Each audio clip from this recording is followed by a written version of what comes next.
नमस्कार दोस्तों, कैसे हो। आशा है कि आप अच्छे और स्वस्थ होंगे। आज की इस वीडियो में आपको ट्रांसफार्मर की जानकारी देंगे कि ट्रांसफार्मर क्या होता है, ट्रांसफार्मर को सर्किट में कैसे पहचानेंगे, ट्रांसफार्मर में कितने वायर होते हैं, ट्रांसफार्मर में इनपुट और आउटपुट साइड कैसे पहचानें। आज की इस वीडियो में आपको संपूर्ण जानकारी मिलेगी। इस वीडियो को लास्ट तक देखिए। चैनल पर नए हैं तो चैनल को सब्सक्राइब कीजिए। ट्रांसफार्मर एक ऐसी युक्ति है जिसका प्रयोग हर इलेक्ट्रॉनिक सर्किट में किया जाता है। इस प्रकार देखिए, जो आपका ट्रांसफार्मर होता है उसका प्रयोग हर इलेक्ट्रॉनिक सर्किट में किया जाता है।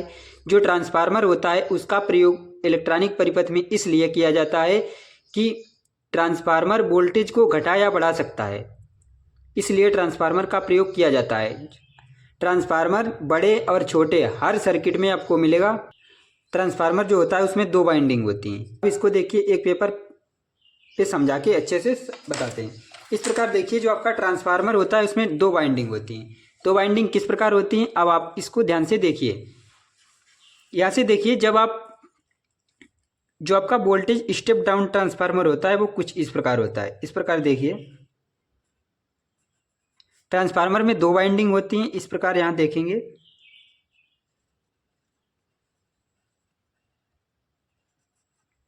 इस प्रकार देखिए, एक बाइंडिंग यहाँ हुई और इसके पास में ही आपकी दूसरी बाइंडिंग होती है जिसमें मोटे वायर के कम लपेटे होते हैं। यदि आपका वोल्टेज डाउन करेगा तो यहाँ पे आपकी एक मेटल की कोर या सिलिकॉन स्टील की पत्तियां या किसी अन्य धातु को लगाया जाता है। इस प्रकार यहाँ देखेंगे, यह जो आपकी होती है प्राथमिक वाइंडिंग।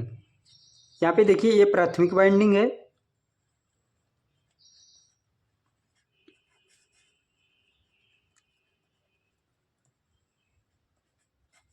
प्राथमिक वाइंडिंग, और यहाँ पे देखिए यह सेकेंडरी वाइंडिंग है।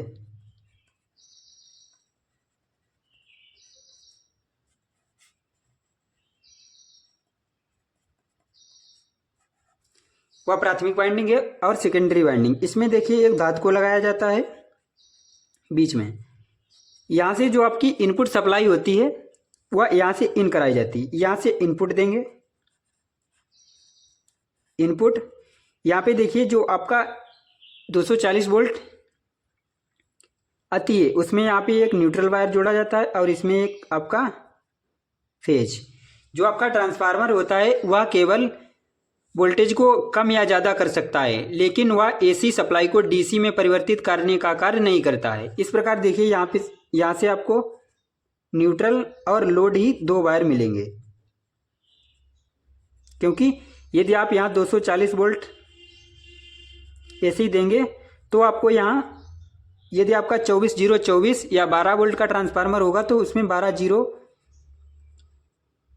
जीरो मिलेगा। इस प्रकार देखिए, यह ट्रांसफार्मर कुछ इस प्रकार होता है। ट्रांसफार्मर जो होता है उसमें आपको मिनिमम 4 वायर मिलेंगे। आपको किसी भी ट्रांसफार्मर में 4 वायर से अधिक वायर मिल सकते हैं, लेकिन 4 वायर से कम वायर नहीं मिलेंगे, क्योंकि आपका जो ट्रांसफार्मर होता है वह उसकी एक कॉइल को, प्राथमिक कॉइल को जो आपकी इनपुट सप्लाई दी जाती है उसमें दोनों वायर जोड़ दिए जाते हैं, और जो आपकी दूसरी कॉइल होती है, इस प्रकार देखिए, दूसरी कॉइल के वायर से आपको आउटपुट में दो वायर मिलेंगे, न्यूट्रल और लोड। उसी प्रकार इसमें आपको वोल्टेज कम मिलेगा लेकिन एसी ही मिलेगा, यहाँ पे डीसी नहीं होगा। इसके जब आप यहाँ ब्रिज रेक्टिफायर लगा देंगे तो उसके बाद आपको डीसी मिल सकता है, लेकिन यह जो ट्रांसफार्मर होता है वह केवल एसी सप्लाई को ही कम ज़्यादा कर सकता है।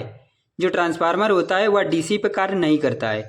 यहाँ से देखिए, इसका जो आपकी प्राथमिक बाइंडिंग है और द्वितीयक बाइंडिंग, इसका आपस में कोई कनेक्शन नहीं होता है, जैसा कि आप इसमें देख रहे हैं। यदि आप किसी ट्रांसफार्मर खोला हो तो आपने उसमें देखा भी होगा, जो आपकी प्राथमिक कॉइल होती है, सेकेंडरी कॉइल, इसके बीच आपस में कोई कनेक्शन नहीं होता है। इसमें जब न्यूट्रल और फेज की सप्लाई दी जाती है तो इसमें प्रेरित ईएमएफ मतलब इलेक्ट्रोमोटिव फोर्स उत्पन्न होता है, जिसके कारण जो आपकी सेकेंडरी वाइंडिंग होती है उसमें विद्युत वाहक बल उत्पन्न हो जाता है। जब विद्युत वाहक बल उत्पन्न हो जाता है, इसमें मोटे तार के कम लपेटे होने के कारण इसमें जो धारा आती है वह कम आती है, इसीलिए इसमें 12 वोल्ट आ जाता है। यहाँ से जो आपकी प्राथमिक वाइंडिंग होती है उसमें आपके पतले तार के अधिक लपेटे होते हैं। इसी प्रकार आपका ट्रांसफार्मर कार्य करता है। यदि आपका किसी सर्किट में ट्रांसफार्मर लगा है तो उसको कैसे पहचानें, अगले वीडियो में इसकी यही जानकारी मिलेगी कि सर्किट में लगा ट्रांसफार्मर है या फिर कॉइल है, उसकी जानकारी अगले वीडियो में मिलेगी। आज की वीडियो में इसको ट्रांसफार्मर की बेसिक जानकारी दी गई है।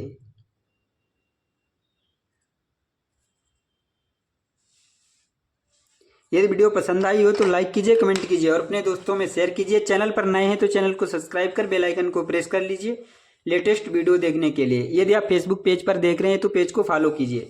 धन्यवाद।